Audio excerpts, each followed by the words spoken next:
From KUNC and the NPR network, this is In The NoCo. I'm Erin O'Toole. The Stanley Hotel is a cultural landmark of Estes Park. It was built in the early 1900s, and it soon became a popular Colorado getaway for wealthy vacationers. But it's perhaps most well-known as the inspiration for Stephen King's The Shining. Come and play with us, Stanley. Today, the hotel caters to horror fans with ghost tours. And also, tourists take in the herds of elk and the perfect view of Long's Peak. All of this has made the Stanley a huge piece of Estes Park and Colorado culture. And an unusual team of investors and elected officials want to make sure the Stanley survives into the next century. Jason Blevins is a reporter for the Colorado Sun.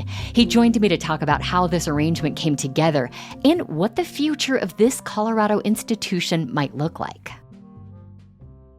Jason, lots of businesses come and go in a resort town, but the Stanley Hotel has endured for over a century. It truly is an institution in Estes Park. Why does the Stanley matter so much to Coloradans?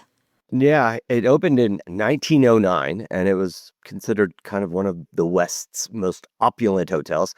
It was one of the first hotels in the world to offer electricity across the building in 1909, but it never really thrived. You know, the story goes that Stephen King stayed there in 1974 or something, and he was the only person in the hotel. Whoa. That he had an eerie dream that night that sort of conjured up the story of The Shining. Right. So it never quite thrived, kind of fell into disrepair. It was bought out of bankruptcy by a 30-something manager, John Cullen, in the mid-90s. And over the past 3 decades, he's put a lot of money into it, but it's a big campus, 140 rooms, 41 acres, and he's always kind of been looking at a much larger overhaul. And this new plan is going to facilitate that. Well, let's talk about that plan, because the new owner of the Stanley is this public-private partnership between John Cullen and this state cultural fund. How did state officials decide the Stanley was worth putting public dollars into? Well, it started with the Regional Tourism Act in Northern Colorado. They have this idea of reinvesting, offering sales tax rebates to businesses that might help grow the tourism scene in Northern Colorado, or really across state. And the Colorado Economic Development Commission reached a deal to return as much as $46 million in sales tax rebates over 30 years to the Stanley for a film center. The Stanley Film Center, big, sprawling horror center, horror film museum, and, you know, sort of a nod to The Shining, as well as a big 850-plus seat amphitheater. Wow. Really a big project. And that was sort of the impetus to continue with this public-private sort of partnership and promote the Stanley as a more of a destination in the sort of shoulder seasons, help grow Estes Park's economy when Rocky Mountain National Park's not booming with crowds. Curious, what was the sale price for the Stanley? So it's $167 million, and then they're going to invest in this $54 million film center. There's a plan to expand the lodging. There's a plan to build a new restaurant. There's, you know, all sorts of upgrades and maintenance on the facility that's maybe been overdue. And the plan is to sell about $450 million in bonds to acquire and invest in the property. And it's being facilitated by the Colorado Educational and Cultural Facilities Authority. It's a nonprofit educational arts group. Since 1981, it's put about $8 billion in low-interest, tax-exempt bonds out in the market for schools, student housing, performance halls, Olympic training centers down in Colorado Springs, museums, but it's never owned any of the buildings. And now it is the owner through this public-private partnership. It's this pretty unique situation to where once the bonds are repaid and the investment's been made in this facility, the Stanley will become sort of an economic engine for this authority to, you know, go out and distribute more bonds and support more investment in schools and education and cultural facilities across the state. Why do you think there's interest from state leaders to preserve and improve a hotel in Estes Park? Yeah, the Stanley Film Center and really the relocation of the Sundance Film Festival are really revolving around the idea that we need to elevate Colorado's appeal for movie makers. In the last decade or so, we've seen a sort of film enticement arms race among states across the country.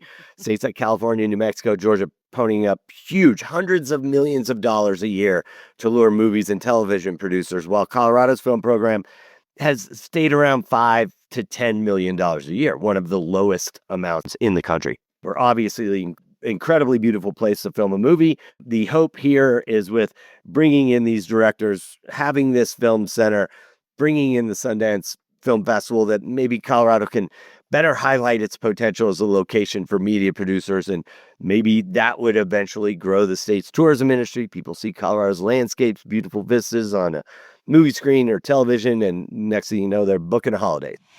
What kind of economic or tourism impact will the sale of the Stanley, to this entity have on the surrounding community of Estes Park? Obviously, Estes Park is a very vibrant mountain town, the gateway to Rocky Mountain National Park. And most of those visits come in the spring, summer, and fall. Really, the summer months, very busy in Estes Park. But then the town is not quite as busy, not like a ski town in the winter, where, there's not a lot of traffic in the winter and the fall, spring, shoulder season. So the hope with the film center is maybe they could do events and host screenings or directors' labs or even the Sundance Film Institute Film Festival kind of events in these sort of shoulder months. And, the idea is that will certainly help iron out the ups and downs of the economy in Estes Park as they, navigate busy summers and not quite as busy winters. Sure. Well, the Stanley Hotel has long been a cultural icon, from its kind of haunted reputation to its literary and cinematic legacy. People care what happens to it. How do you see the new ownership alliance kind of balancing the need to modernize while still preserving the Stanley's mystique?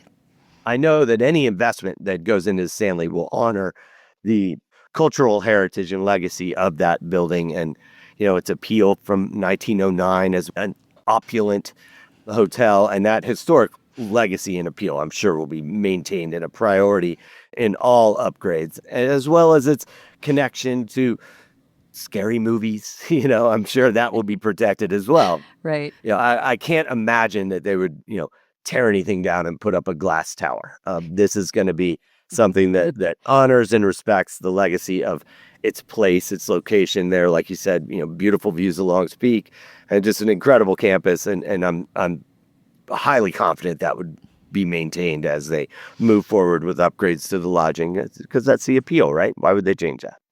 Well, quickly before we go, Jason, have you stayed overnight in the Stanley, and did you see a ghost? I have, and I did not see a ghost. I've often thought about Stephen King spending the night by himself in that hotel, wondering, this is weird. This is really scary. It's a big building, and I am here by myself. Jason Blevins is a reporter with the Colorado Sun. We'll drop a link to his story about the sale of the Stanley Hotel in our show notes and at KUNC.org. That's it today for In The NoCo. I'm Erin O'Toole. Thanks so much for listening.